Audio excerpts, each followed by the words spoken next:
प्यारे दोस्तों, RN classes में आपका एक बार फिर से स्वागत है। आज का टॉपिक है inverse trigonometrical function. Inverse trigonometrical function पढ़ाने से पहले मैं आपको मैंने कल वीडियो में कुछ क्वेश्चन दिए थे करने के लिए, उनकी बात कर लेता हूँ। जैसे कि ये क्वेश्चन दिया हुआ है tan -45 डिग्री और sec -45 डिग्री। इन दोनों को सोल्व करने के लिए मैंने आपको दिया था। तो सबसे पहले उनके आंसर देख लेते हैं। जैसे कि tan -45 डिग्री है और sec -45 डिग्री है, ये दोनों ही फोर्थ क्वाड्रेंट के बीच में लाई करते हैं। फोर्थ क्वाड्रेंट के अंदर जो होता है tan होता है नेगेटिव और sec होता है पॉजिटिव। तो ये tan -45 का बन जाएगा -tan45 और tan45 की जो वैल्यू होती है वो होती है 1, तो ये हो जाएगा -1। ऐसे यहाँ पे sec -45 है और sec -45 की वैल्यू जो होती है यहाँ ये फोर्थ क्वाड्रेंट में sec 45 हो जाएगा और sec 45 की वैल्यू होती है √2।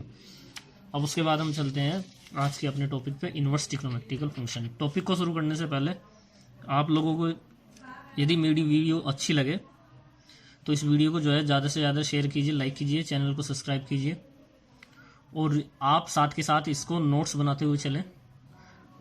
जब तक आप इसके नोट्स नहीं बनाएंगे तब तक आपको कुछ भी समझ में नहीं आने वाला। इसके आप नोट्स हमारे PDF पढ़ लेने के लिए इसके मैं आपको आज डिस्क्रिप्शन बॉक्स में चैनल के नीचे लिंक प्रोवाइड करा दूंगा। वहाँ से आप टेलीग्राम चैनल से जुड़ जाइए और वहाँ आपको इसके नोट्स मिल जाएंगे। तो सबसे पहले इन्वर्स ट्रिग्नोमेट्रिकल फंक्शन का जो है आज इंट्रोडक्शन पढ़ लेते हैं।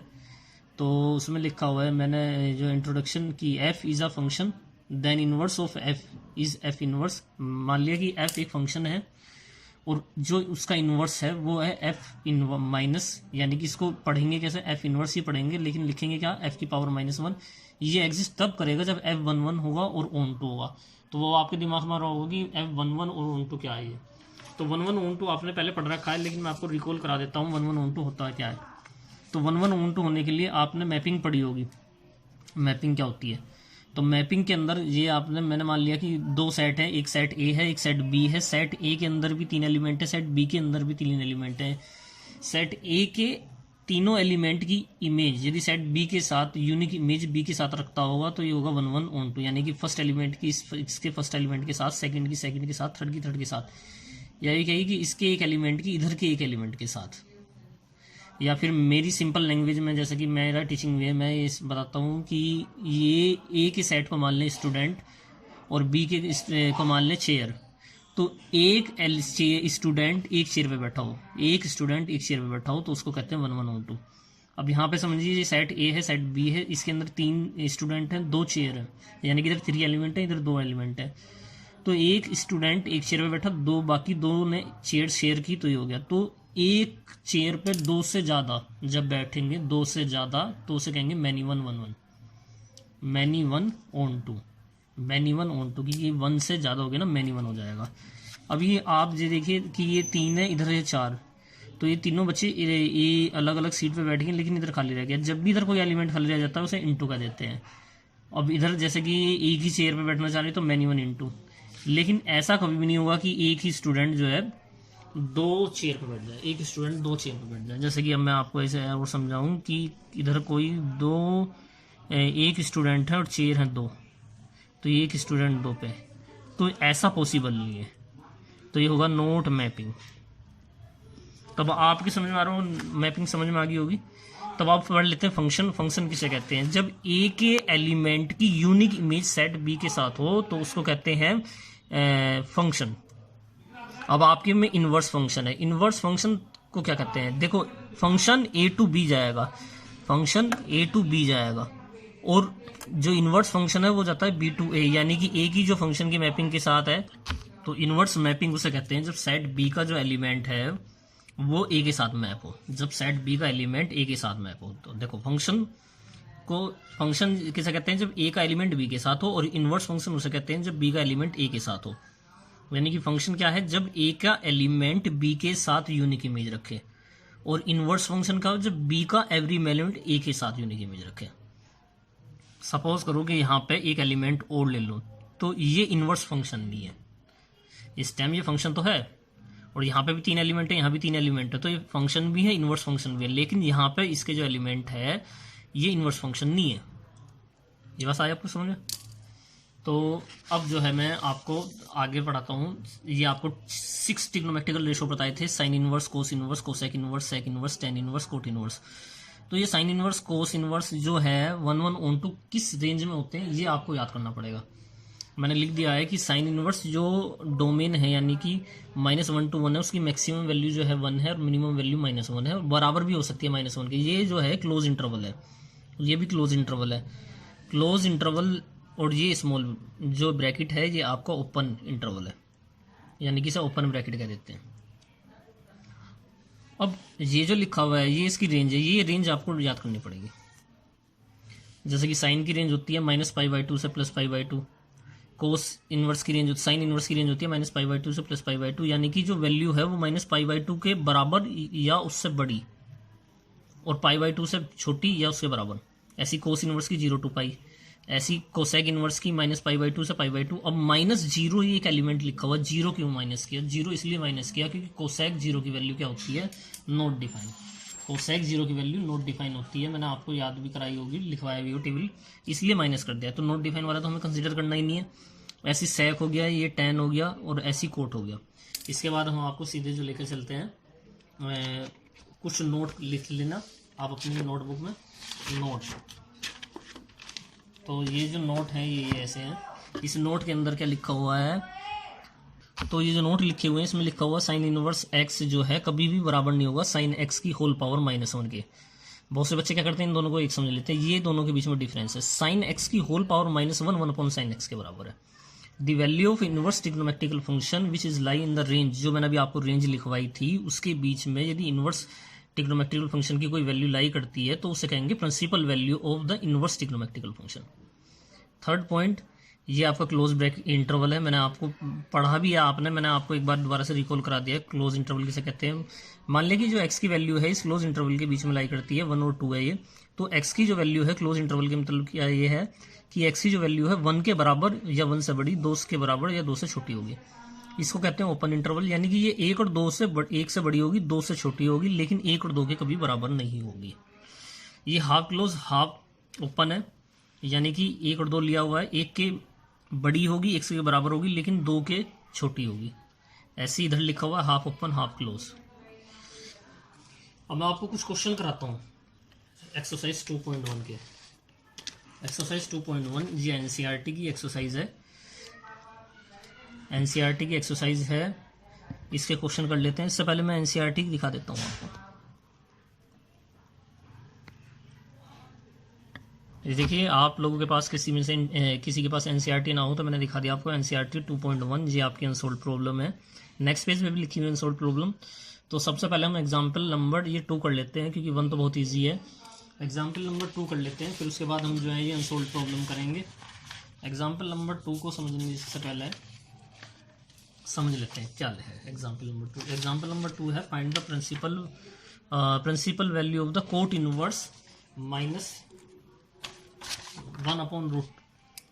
ये लिखा हुआ है कोट इनवर्स -1/√3। सबसे पहले क्वेश्चन को करने से पहले क्वेश्चन की में जो उसका एलिमेंट लिखा हुआ, जो लिखा हुआ है फंक्शन, उसकी रेंज लिख लें।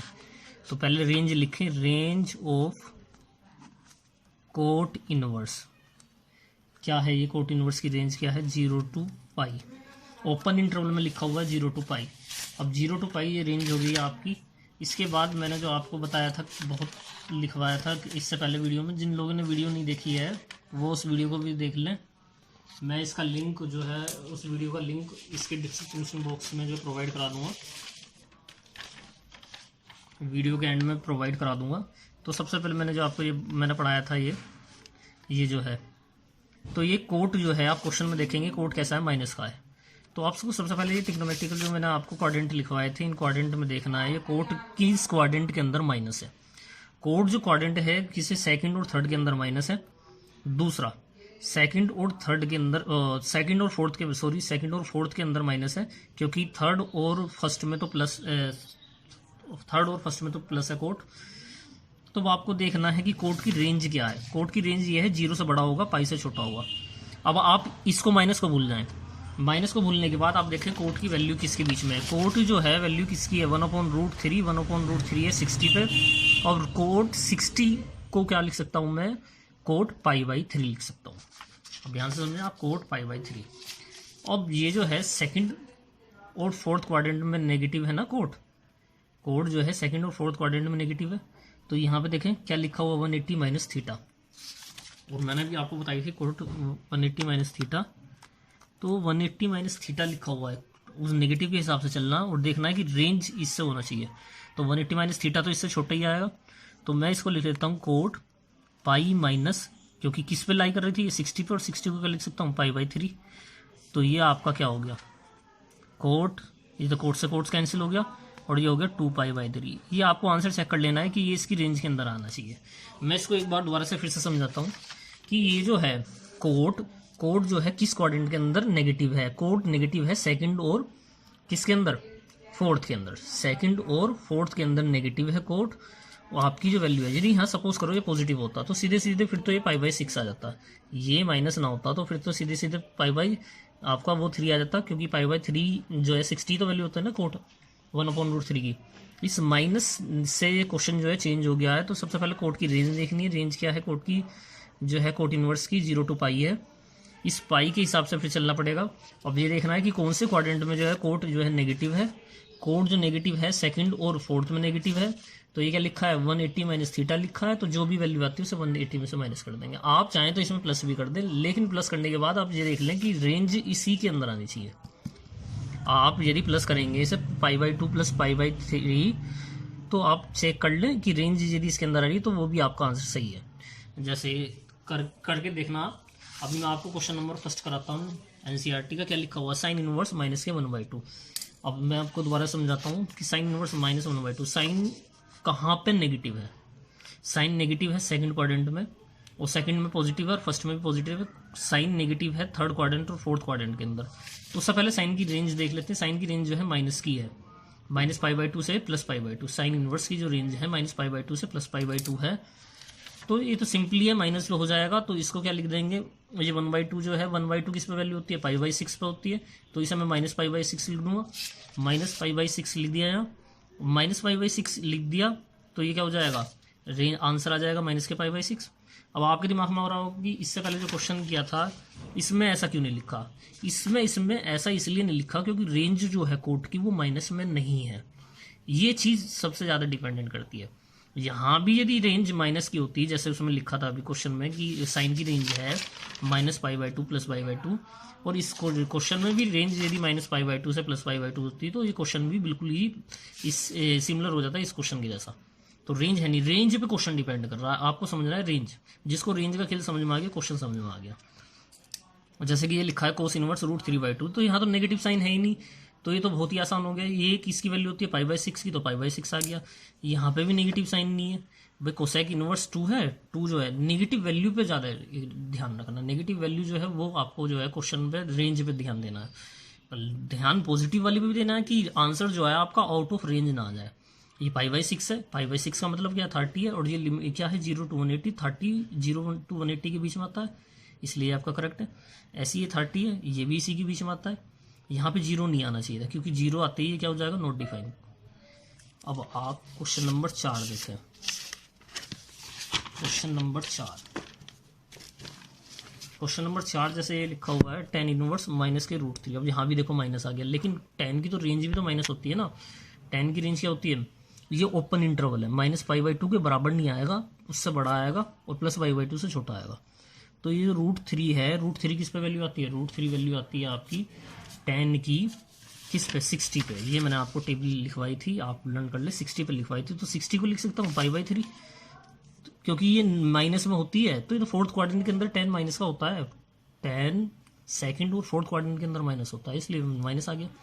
अब ऐसे ये कोस है, कोस कहाँ पे माइनस होता है, कोस माइनस होता है सेकंड और थर्ड के अंदर। अब सेकंड के कोस की जो रेंज है वो 0 to π है, माइनस की तो होनी नहीं है। तो अब इस माइनस को भूल जाएं जरा। सेकंड क्वाड्रेंट के अंदर क्या लिखा है 180 माइनस थीटा, यानी कि पाई माइनस थीटा। तो पाई माइनस क्या हो जाएगा π/3, क्योंकि 1/2 किसकी वैल्यू है π/3, यानी कि 60 की वैल्यू है ना, तो 2π/3 हो जाएगा। ये समझना है, ये जो रेंज है 2π/3 इसके अंदर आ रही है ना, सपोज करो आपका कैलकुलेट करके इससे आउट ऑफ रेंज हो जाए तो आपका आंसर करेक्ट नहीं है, इनकरेक्ट है। अब जैसे -1 है, 10 की रेंज तो -1 हो जाती है ना, तो कर दे, क्योंकि 10 जो है फोर्थ क्वाड्रेंट में और सेकंड में नेगेटिव है, तो ये हो गया। अब ये सेक है, इसका तो कोई वो ही नहीं है, प्रॉब्लम नहीं है। सेक जो है सेक इनवर्स 2π√3 लिखा हुआ है, ये कहाँ पे वैल्यू होती है, सेक 2π√3, ये होती है 30 पे वैल्यू, ये लिखा हुआ। 30 को क्या लिख सकता हूँ, π/6 लिख सकता हूँ, और π/6 इसकी रेंज के अंदर आ रहा होगा, सेक की रेंज के अंदर आ रहा होगा π/6, ये लिखा ना π/6, π/2 नहीं होना चाहिए था, π/6 आ गया। ऐसे ये कोट है, इसकी रेंज के अंदर आ रहा है भाई। √3 किसकी वैल्यू है, π/6 की, डायरेक्टली लिख दिया π/6। अब ये कोस इनवर्स माइनस का √2 हो गया। कोस तो भैया माइनस में होता ही नहीं है, कोस इनवर्स 0 to π होता है। अब इसको भूल जाए जरा, कोस की किसकी वैल्यू होती है, π/4 की है। अब ये कहाँ नेगेटिव होता है, ये सेकंड और थर्ड क्वाड्रेंट के अंदर। सेकंड के अंदर क्या लिखा है, सबसे पहले तो सेकंड आया ना, सेकंड में क्या लिखा है, π-θ लिखा है, तो ये क्या हो गया, π/4। इसको आप सेकंड देखो ना, सेकंड क्वाड्रेंट के ऊपर क्या लिखा है भाई, 180 - θ लिखा हुआ है, और थीटा की वैल्यू क्या है, π/4, तो 180 - θ कर देंगे, या फिर इसमें प्लस कर दो, लेकिन इससे आउट ऑफ रेंज नहीं होनी चाहिए। अरे बस में अब आप इसमें प्लस करने लगो भाई, 180 में कुछ चीज़ प्लस होगी तो 180 से बड़ी आएगी ना, और कोस इनवर्स की तो रेंज है ही नहीं भाई। आप में से कुछ सोचे कि यहाँ भी तो नेगेटिव है कोस और यहाँ भी नेगेटिव है, तो हम इससे करते हैं। आप इससे करेंगे तो π/4 यदि मैं पाई में ऐड कर दूं तो कितना आ जाएगा, 5π/4, और 5π/4 जो है इससे बड़ा है। अरे बात में इससे आउट ऑफ रेंज चला जाएगा, तो इसलिए हमने इससे किया है, क्योंकि आपकी जो कोस की मैक्सिमम रेंज है वो पाई है, तो पाई में कुछ चीज़ प्लस होगी तो बड़ी आएगी, और पाई में से कुछ माइनस होगी तो छोटी आएगी। तो सेकंड क्वाड्रेंट में π-θ है, और थर्ड क्वाड्रेंट में क्या है, π+θ है। इस चीज़ को नोटिस करें।